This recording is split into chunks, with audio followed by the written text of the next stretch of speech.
Hi, and welcome to this week's 2-minute art hack. What have we got for you today? Well, it's all about what happens when your drawing looks a bit flat. Your shapes are right, but it doesn't quite hang on in there. The problem might well be your shadows. So, how do we draw really good shadows? There are 3 types of shadows. There's form shadow, there's cast shadow, and there's also a reflective light in the shadow areas.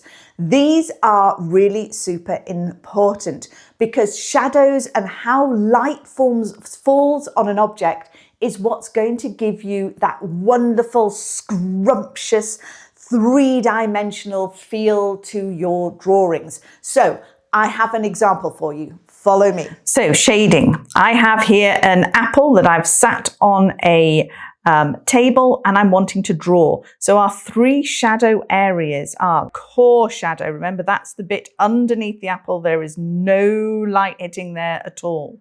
We have our form shadow, where we've got the curve of the apple here. So let's shade in that apple a little bit. The key to shading is to start light and then go dark. And the area where it just turns is darker than this shaded side, because here we've got light reflecting back up from our table. So we end up with a shadow here, a cast shadow here, underneath our apple. This is the form shadow, so we've got the form of the apple, and it is darker just as it turns and then gets lighter as this light is reflected up. We can pop a highlight in using an eraser. I have a challenge for you. Grab any round object and shine a spotlight on it.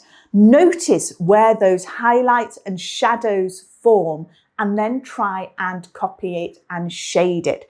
This will help you observe the way light behaves. If you want any more help on this, do come along to the Academy, like, subscribe. You know what to do, and I'll see you again on another 2-minute art hack. Bye.